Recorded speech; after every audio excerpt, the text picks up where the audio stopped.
दोस्तों, बुर्का विवाद के बाद नीतीश कुमार के कार्यक्रम में मीडिया की एंट्री बैन कर दी है। आपको याद होगा, नीतीश कुमार ने एक मुस्लिम महिला का बुर्का खींच दिया था। उसके बाद ये बहुत बड़ी खबर सामने आई है। इस वक्त हमारे साथ महिमा मौजूद हैं, उनसे हम तमाम जानकारी लेंगे। महिमा, नीतीश कुमार के कार्यक्रम से मीडिया की एंट्री बैन क्यों की गई है? देखिए, आपने भी वो वीडियो देखे होंगे, दर्शकों ने भी वो वीडियो देखा होगा जिसमें नीतीश कुमार एक नियुक्ति पत्र वितरण कार्यक्रम में जाते हैं। उनके पास एक महिला आती है जो कि नियुक्ति पत्र लेने के लिए पहुंची होती है।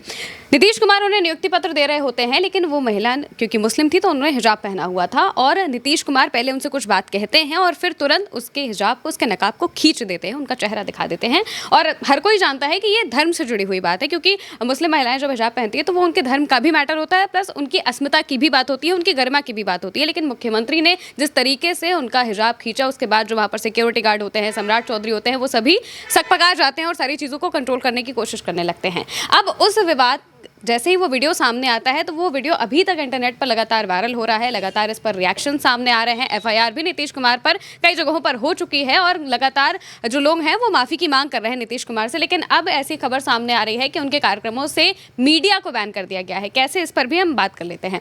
15 दिसंबर को ये काम होता है, जिसमें नीतीश कुमार जब उस कार्यक्रम में गए होते हैं तो जो ये वीडियो वायरल होता है ये 15 दिसंबर का बताया जाता है। 15 दिसंबर के बाद 16, 17, आज 2 दिन हो चुके हैं और इन 2 दिनों के बीच में नीतीश कुमार जहाँ जहाँ पर भी गए हैं, जहाँ जहाँ उन्होंने कार्यक्रमों में हिस्सा लिया है, कहीं पर भी अगर वो स्नातक का डिग्री बांटने ही क्यों ना गए हों, वो चाहे किसी और कार्यक्रम में क्यों ना गए हों, आमतौर पर जब मुख्यमंत्री कहीं जाते हैं तो मुख्यमंत्री के पेज से लाइव आता है। हम लोग क्योंकि कवर करते हैं तो हम इस चीज़ को समझ सकते हैं। उनके पेज से लाइव आता है या फिर वीडियोज़ हमें देखने को मिलती है, पत्रकार पहुँचते हैं, मीडिया पहुँचते हैं और उस इवेंट को कवर करता है। लेकिन मौजूदा वक्त में बीते 2 दिनों में नीतीश कुमार जहाँ जहाँ पर भी गए हैं उस इवेंट को कवर नहीं किया गया है, ना ही उनके पेज से लाइव किया गया है और ना ही मीडिया को एंट्री दी गई थी। यानी कि अब उनके कार्यक्रमों से मीडिया को बैन कर दिया गया है। ये बहुत बड़ी खबर है। ये कोई आम बात नहीं है कि एक विवाद के बाद सीधे मीडिया को बैन कर दिया गया है, क्योंकि शायद नीतीश कुमार की तबीयत सच में उतनी ठीक नहीं है कि वो क्या कर बैठे, इसका अंदाज़ा उनके आसपास के लोग भी नहीं लगा पा रहे हैं, या फिर उन्हें अभी तक ये बात बता नहीं पा रहे हैं कि आपने क्या किया है, उस चीज़ का कितना बड़ा इम्पैक्ट पहुंच रहा है।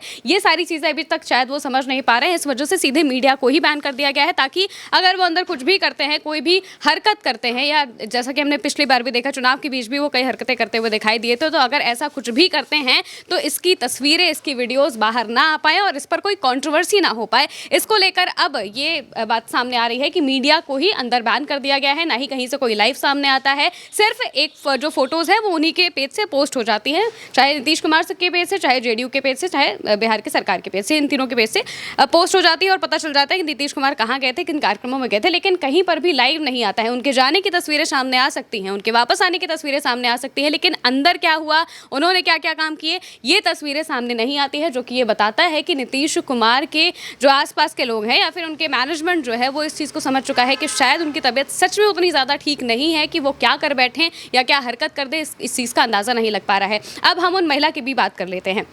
नुसरत परवीन उनका नाम बताया जा रहा है, बिहार की वो रहने वाली थी। आयुष डॉक्टर के तौर पर वो डिग्री लेने के लिए गई थी, जहाँ पर जो पारंपरिक जो विधियाँ हैं, जैसे आयुर्वेदिक हो गई, यूनानी हो गई, उनसे उनके लिए जो उन्होंने पढ़ाई की है, उनके लोगों को वो नियुक्तियाँ देते हैं कि आपको डॉक्टर के लिए नियुक्तियाँ देंगे। अब जब से वो चीज़ हुई है, वो महिला अभी तक सदमे में है। वो इतनी ज़्यादा सदमे में है कि उन्होंने ये कह दिया है कि वो नौकरी तक नहीं करेंगी और वो अपने बिहार से, मौजूदा वक्त में वो बिहार छोड़ चुके हैं, बिहार से ही जा चुकी हैं। कोलकाता में उनके भाई रहते हैं, वो वहाँ पर गई हुई है और बीते 4-5 दिनों से वो वहीं पर है और बहुत बुरी तरह से सदमे में है। उनके परिवार वाले लोग उन्हें समझाने की कोशिश कर रहे हैं कि इनमें उनकी कोई भी गलती नहीं थी, लेकिन फिर भी जो चीज़ उनके साथ हुई है वो उन्हें एक बहुत बड़ा ट्रॉमा देकर गई है। क्योंकि हम महिलाएं हैं तो हम ये बात अच्छे से समझ सकते हैं कि छोटी से छोटी चीज़ें भी एक बहुत बड़ा इम्पैक्ट हमारे माइंड पर, हमारे ब्रेन पर डाल सकती है और यही इम्पैक्ट उनके ब्रेन पर, उनके माइंड पर इस वक्त पे हुआ है और इसी वजह से वो बहुत ज़्यादा सदमे में पहुँच चुकी हैं और उन्होंने बिहार भी छोड़ दिया है। और इसके अलावा लगातार जो विपक्ष के नेता हों, चाहे आम नेता हो, चाहे आम जनता हो,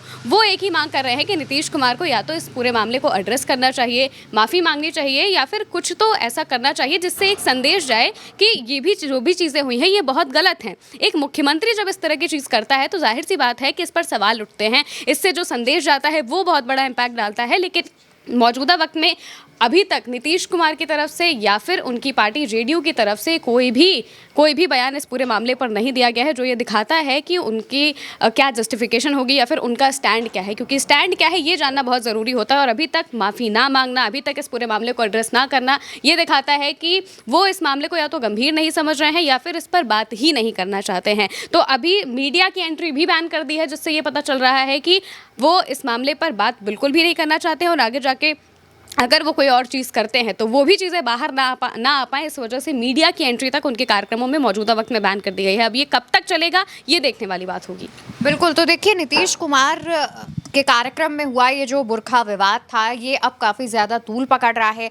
इसी के साथ नीतीश कुमार के ऊपर तमाम जो लोग हैं वो एफआईआर भी दर्ज करा रहे हैं, नीतीश सरकार से जवाब की मांग कर रहे हैं।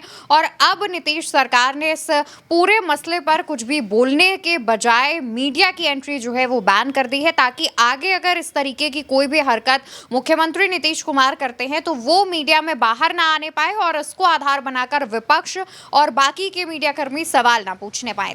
देखने वाली बात ये होगी कि अब बिहार से और ऐसी क्या क्या चीजें निकलकर सामने आती हैं। फिलहाल हैरान करने वाली बात ये थी कि जिस महिला का बुर्का खींचा गया उसने अब पूरा राज्य ही छोड़ दिया है और वो अब गहरे सदमे में है, मेंटल ट्रॉमा में है। फिलहाल के लिए हमारे साथ इस चर्चा में इतना ही। ये चर्चा आप ज्यादा से ज्यादा लोगों के साथ शेयर कीजिएगा, चैनल को सब्सक्राइब करिएगा। नमस्कार।